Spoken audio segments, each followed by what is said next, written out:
बिस्मिल्लाहिर्रहमानिर्रहीम। शुरू अल्लाह के नाम से जो बड़ा मेहरबान नहायत रहम वाला है। मैं हूं यासिर, आपका होस्ट और आपका दोस्त। उम्मीद करता हूं आप सब खैर आफियत से होंगे।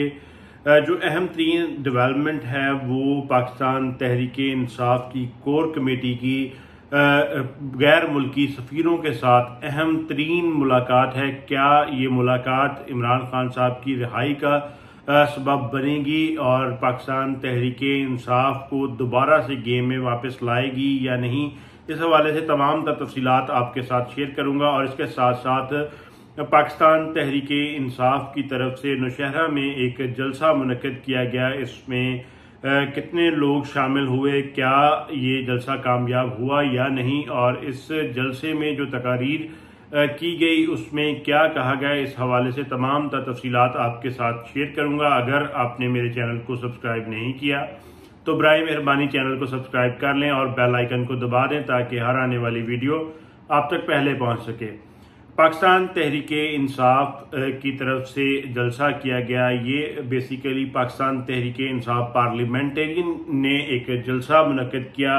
ये परवेज खटक साहब ने जो पार्टी बनाई उनकी क़यादत में पहला एक जलसा था जो बुरी तरह से फ्लॉप हुआ। और जो लोग इस वक्त पीडीएम और दीगर जो नई जमातें पाकिस्तान तहरीक इंसाफ को गिराने के लिए बनाई गई हैं उन लोगों को सपोर्ट करते हैं, उनकी तरफ से भी यही खबरें सुनने को मिली कि लोग जो थे वो बहुत कम निकले। नौशहरा में ये जलसा मुनक्किद था और कहा यह जा रहा था कि ये जलसा बहुत बड़ा होगा, लेकिन जब जलसे का वक़्त हुआ तो वहाँ पर चंद हज़ार के करीब ही लोग नजर आए, जो कि इस वक्त ये कह लें कि पाकिस्तान तहरीक इंसाफ पार्लियामेंटेरियन के हमायती लोग हैं। ये वो शख्सियात बता रहे हैं कि वहाँ पर चंद हज़ार लोग थे। जैसे गरीदा फरूकी साहबा ने भी कहा कि 10 से 12 हज़ार लोग थे। अगर यहाँ पर ग्राउंड रियलिटी की बात की जाए तो 4 से 5 हज़ार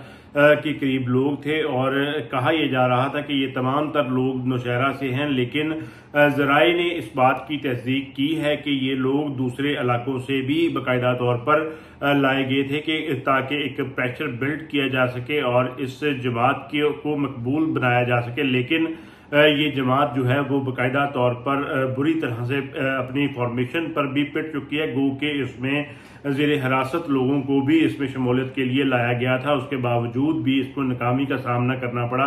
और कल जब जलसा हुआ है तो उसमें लोगों ने बाकायदा तौर पर बताया है कि सिर्फ एक ही तहरीक इंसाफ का डंका बजेगा और इमरान खान साहब के साथ ही तहरीक इंसाफ का वजूद है। चाहे आप तहरीक इंसाफ को कोई भी नाम दे लें और कोई भी क़यादत रख दें, लेकिन अगर इमरान खान साहब हैं तो तहरीक इंसाफ है, अदरवाइज कोई भी दूसरा शख्स जो है वो कबूल नहीं है। तो कल जब ये जलसा मुनक्किद हुआ उसमें जलसे के शुरू पर ही इमरान खान साहब ने जो खैबर पख्तूनख्वा में पुलिस रिफॉर्म्स हुई और दीगर सियाहत को फ़रोग मिला और दीगर चेंजेस आए, उसके हवाले से इमरान खान साहब का एक बयान भी चलाया गया। और जैसा माजी में मुस्लिम लीग नून के जलसों में देखा जाता था कि मरियम नवाज साहिबा जो है वो बेशतर जो है इमरान खान साहब का नाम लेती थी, अब गो के पाबंदी लगा दी गई थी इमरान खान साहब के नाम पर और मरियम नवाज साहिबा खामोश भी हैं। तो शायद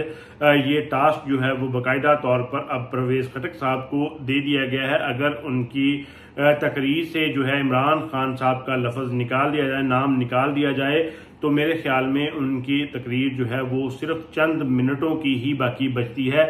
तो उन्होंने जो है उनके कल का जो एजेंडा था तकरीर का वो सिर्फ और सिर्फ इमरान खान साहब के खिलाफ ही बोलना था, जबकि जो इस पर एक सहाफ़ी ने भी जो है अली मोहम्मद खान साहब से भी परवेज खटक साहब के बारे में पूछा कि क्या वो कोई तहरीक इंसाफ को डेंट डाल सकते हैं, तो उन्होंने बड़ा ही इसका मौसर जवाब दिया। तो उन्होंने कहा कि अगर मैं आपसे ये बात कहूँ कि कौन परवेज खटक, उन्होंने कहा कि वो मेरे से बड़े हैं और मेरे कोलीग रहे हैं, मेरे लिए काबिल इज़्ज़त हैं, लेकिन ये वही परवेज खटक हैं जिनको इज़्ज़त इमरान खान साहब ने दी, उनको वज़ीर आला बनाया, लेकिन वो अपनी सियासत ज़रूर करें, अपना इख्तलाफ ज़रूर रखें, लेकिन इस कदर जो है वो मुखालफत ना करें कि अखलाकियात का दामन ही जो है वो अपने हाथ से छोड़ दें। और कल की तकरीर में देखा गया कि परवेज खटक साहब ने सिर्फ और सिर्फ इमरान खान साहब की बुराइयां ही की। उन्होंने अपनी पार्टी का कोई मंशूर नहीं बताया, अपनी पार्टी का कोई एजेंडा नहीं बताया, क्योंकि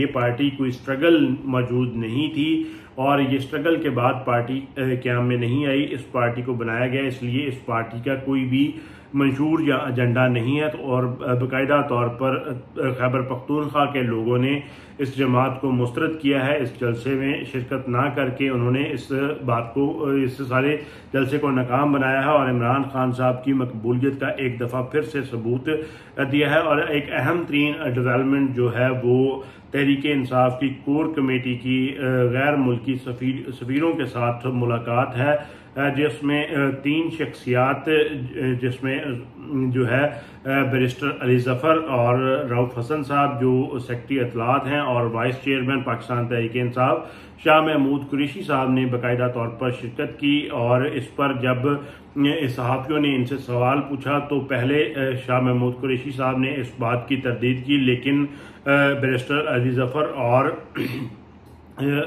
अली जफर साहब के साथ रऊफ हसन साहब ने इस बात की तस्दीक की कि उनकी मुलाकात हुई है और उन्होंने बाकायदा तौर पर बताया कि ऑस्ट्रेलिया के हाई कमिश्नर के घर पर ये एक नाश्ते की दावत थी, तो हम वहाँ पर गए और उन्होंने कहा कि हमारी उनसे दहशतगर्दी के ऊपर और साथ साथ इलेक्शंस के हवाले से भी बात हुई है, लेकिन साइफर और इमरान खान साहब की गिरफ्तारी के हवाले से कोई बात नहीं हुई। इसमें जो सफ़ीर और हाई कमिश्नर शामिल थे उसमें अमेरिका के सफ़ीर, ऑस्ट्रेलिया के हाई कमिश्नर, इंडोनेशिया, यूरोपीय यूनियन, कनाडा, बरतानिया और नॉर्वे के जो दीगर सफ़ीर और हाई कमिश्नर मौजूद थे।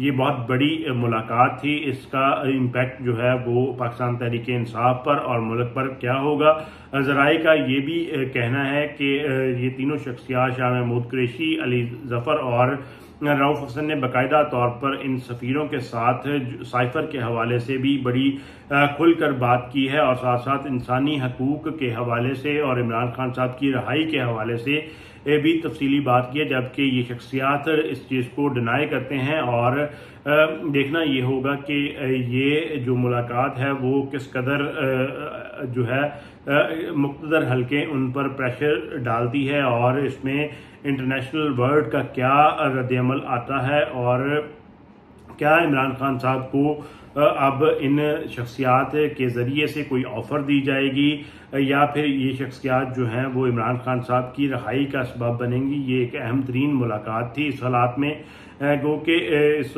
मुलाकात के बाद ये भी कुछ खबरें सामने आई हैं कि इस वक्त पाकिस्तान तहरीक इंसाफ की कोर कमेटी जो है उसके अंदर इख्तलाफात पाए जाते हैं, लेकिन इस बात की तरदीद बाकायदा तौर पर शुएब शाहीन और साथ साथ जो है शाह महमूद कुरैशी साहब भी कर चुके हैं। और उन्होंने ये भी बताया है कि किसी मामले पर इख्तलाफ राय जो है वो एक नेचुरल प्रोसेस होता है, लेकिन इख्तलाफ राय के बाद हम किसी एक मुद्दे पर पहुंच जाते हैं और वही कोर कमेटी का फैसला होता है। तो लेकिन अगर ये बात कही जाए कि कोई भी शख्स जो है वो अब इमरान खान साहब का ओहदा संभालने के लिए तैयार है, तो उन्होंने इस बात की बाकायदा तौर पर तरदीद की और उन्होंने कहा कि वो इमरान खान साहब का ही ओहदा है और इमरान खान साहब ही चेयरमैन रहेंगे और उनकी क़यादत में ही पार्टी चलेगी। और ये बात जो है वो बिल्कुल दुरुस्त भी है, क्योंकि अगर इमरान खान साहब नहीं होंगे तो पाकिस्तान तहरीक इंसाफ बिल्कुल ज़ीरो पे पहुंच जाएगी। जब तक इमरान खान साहब खुद जो है वो किसी को अपना जानशीन मुकर्रर नहीं करते तब तक लोग जो है किसी को भी फॉलो नहीं करेंगे। इस वक्त जो फैन फॉलोइंग है, इमरान खान साहब की सपोर्ट है, वो तमाम तर इमरान खान साहब के साथ जो है वो मुंसलिक है। और ये जो मुलाकात है अब देखना ये होगा कि इसका इमरान खान साहब की रिहाई और सज़ा के ऊपर क्या इम्पैक्ट आता है। इसके बाद जो है वो गो के पाकिस्तान तहरीक इंसाफ के ख़िलाफ़ सख्तियाँ मज़ीद तेज़ कर दी गई हैं और लोगों को गिरफ्तार तक कर लिया गया है। लेकिन ये एक इस तमाम तर हालात में अहम तरीन जो है वो मुलाकात थी। और पाकिस्तान तहरीक इंसाफ पार्लियामेंटेरियन का जो जलसा फ्लॉप हुआ है वो भी ताकतवरों के लिए एक इशारा है कि इस वक्त किस कदर इमरान खान साहब मकबूल तरीन लीडर हैं कि लोग किसी को भी मानने को तैयार नहीं है। जबकि ये कहा जाता था कि जो परवेज़ खटक साहब हैं उन्होंने खैबर पख्तूनख्वा में पाकिस्तान तहरीक इंसाफ की हुकूमत बनाने में अहम तरीन किरदार अदा किया है। तो ये बात आज वाज़ेह हो चुकी है कि इसमें खैबर पख्तूनख्वा में गो के जितनी भी कदावर शख्सियत थी परवेज़ खटक, वो तमाम तर चीज़ें इमरान खान साहब की बदौलत थी। आज लोगों ने उनको बुरी तरह से रिजेक्ट किया। इसमें 2 वज़राए आला मौजूद थे, उसके बावजूद भी 3 से 4 हज़ार या मैक्सिमम 6 हज़ार लोग ही आ सके और बाकायदा तौर पर यहाँ पर लोगों को लाया भी गया था। तो ये एक मुंह बोलता सबूत है। खा आप सर्वेस पर कितनी भी पाबंदी लगा दें, लेकिन अवाम इमरान खान साहब के साथ है और इमरान खान साहब के हक में अवाम गो के नहीं निकल रही। लेकिन जब इलेक्शन आएंगे, चाहे वो जब भी आए, जितना भी डिले कर रहे हैं, तो अवाम जो है वो वोट सिर्फ और सिर्फ इमरान खान साहब को ही देगी। तो ये एक अहम तरीन डेवलपमेंट थी गुज़िश्ता रोज़। अल्लाह से दुआ है अल्लाह ताला हमारा इस मुल्क का हामी नासिर हो। पाकिस्तान जिंदाबाद। अस्सलाम वालेकुम।